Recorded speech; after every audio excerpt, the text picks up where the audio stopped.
they give up too easily. It's like nobody's great the first day, right? The first day you jumped in a swimming pool, you were like the best swimmer ever, right? No, in fact, I wasn't, no, it was hard work, and it was my work ethic and great coaching. And that's what I did. I just practiced.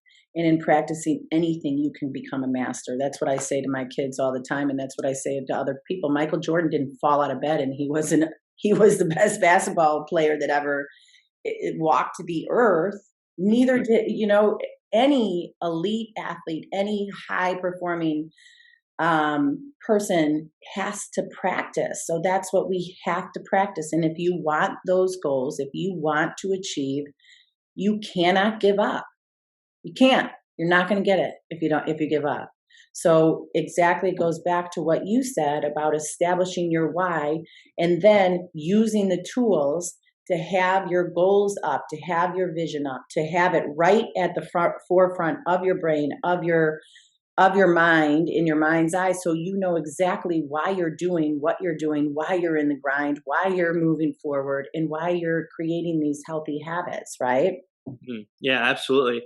And like I learned a lot from our common friend from David Jokes when he says, it's all core, right? When he's like, that kind of just, I never heard it quite like he said it, and his understanding of it is way more profound than I could ever say in right now. But it's just like, okay, it's all like, well, recenter. So like when you make a decision, like recenter, right? Like why don't make a decision if you're angry, upset, jealous, or any of these low, like I was saying, power versus force, kind of lower of the pyramid, right?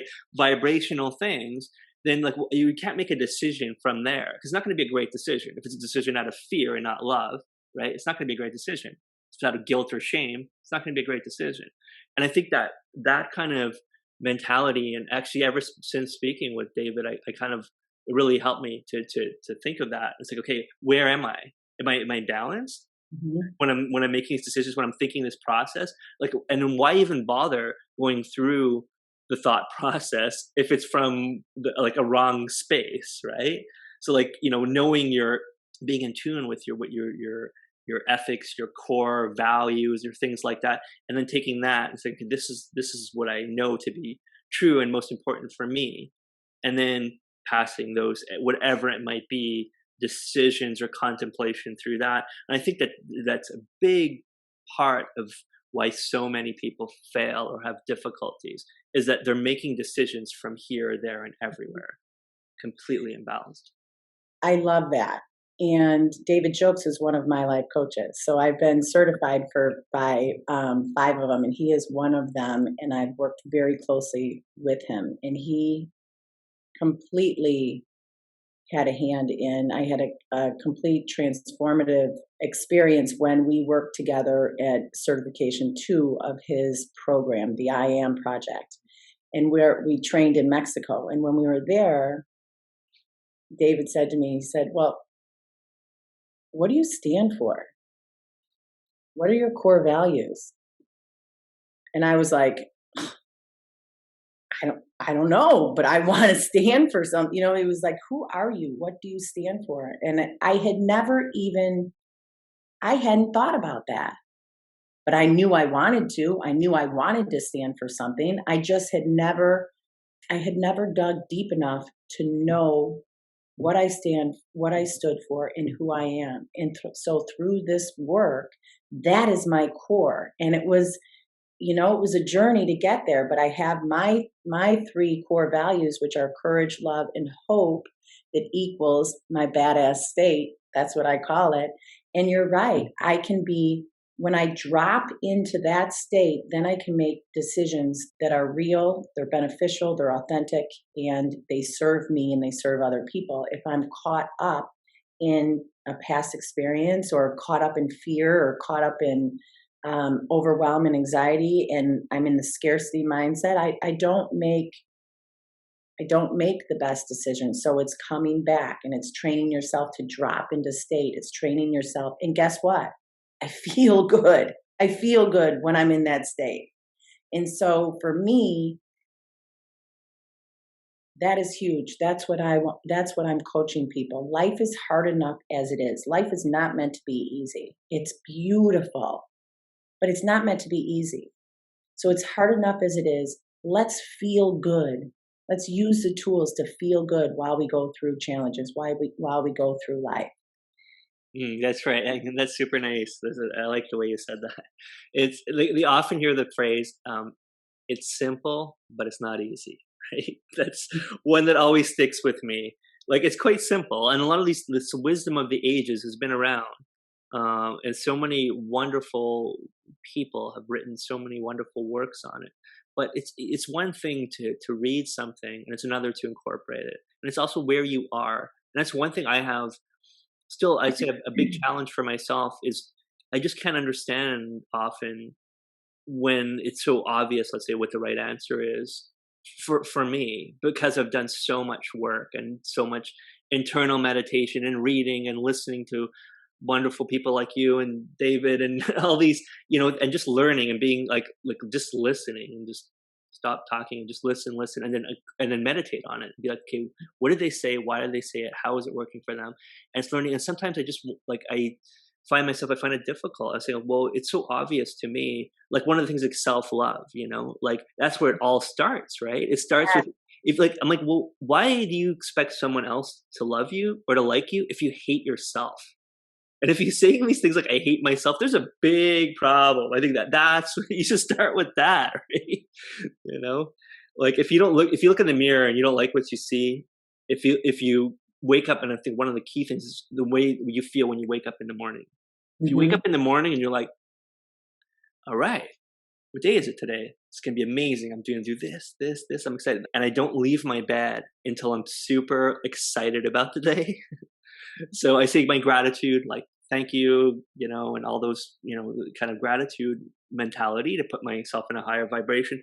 But then I say, okay, I'm not going to get up just to be like, okay, where's my isogenics products? And then where's my coffee? And then, start my routine with that, right?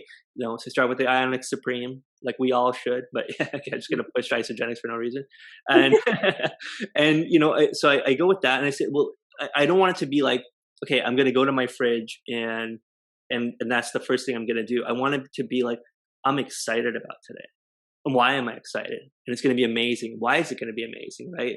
And what's the one thing I always ask myself, what's the one thing I really need to do today? What's my biggest, you know, focus? So like for me, like let's say this morning, I got up and I was like, all right, finally, today's the day where I get to speak with Sara. Amazing. I'm super psyched. This is awesome. This is like a one highlight of my day type thing. It's going to be great. And number two, this is the most important thing that I need to do today. It's Sunday.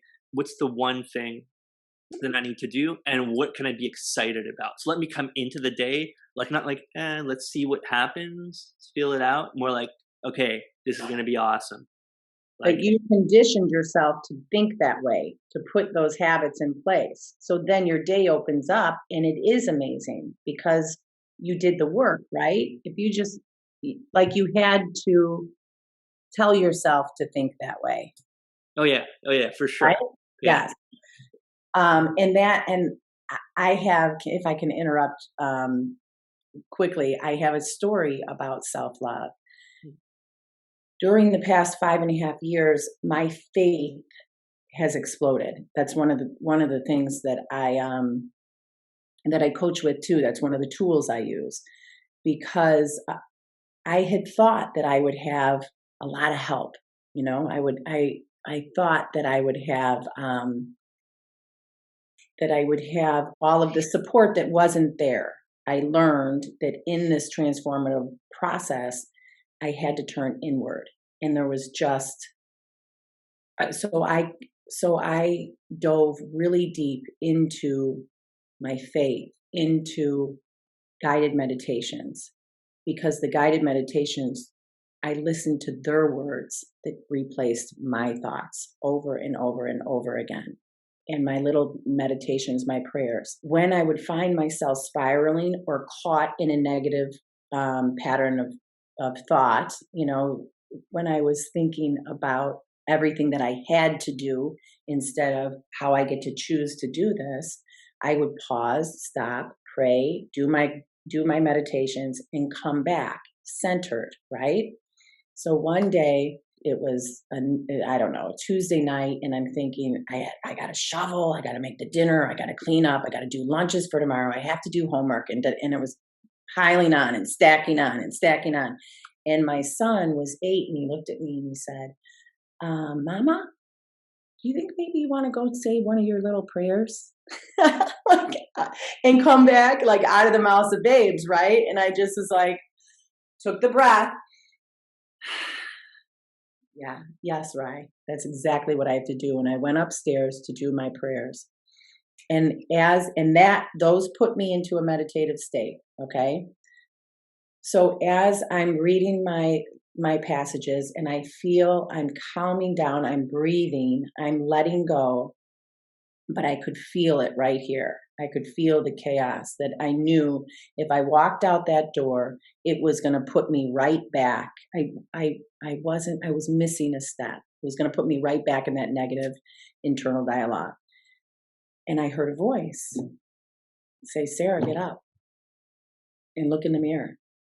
And I was like, and I looked in the mirror and the voice said, totally. And I don't care who you call your higher power. I was raised to call mine God. That's who I choose to call my higher power. And God said, "Look, no, don't bullshit me. Look in the mirror. Look in your eyes. Look in your soul. And put your hand on your heart and tell yourself that you love yourself." And the words were really hard. They were really hard, and tears were coming down my face. It was hard for me to say. And then God said, "And tell yourself you're doing a great job."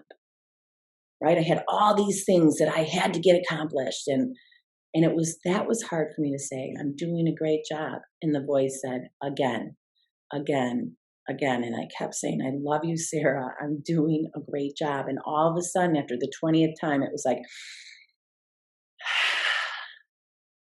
and I was able to walk outside and have an amazing night with my kids. And all that stuff I was worried about getting done, it either got done, some did, some didn't, but I had a great night and I felt good. And so that is something, if you think about it, again, we're not conditioned. I wasn't conditioned to tell myself that I love myself. I was conditioned to tell my parents, to tell my brothers and sisters, to tell my grandparents, my aunts and uncles, my friends, my children now, instead of pouring love within and really nurturing your inner soul, who we are with ourselves 365 days a year, 24 hours a day, 7 days a week. If we can fall in love with ourselves, imperfectly perfect, because no human is perfect, with our flaws, with our strengths, then we feel good and we can heal.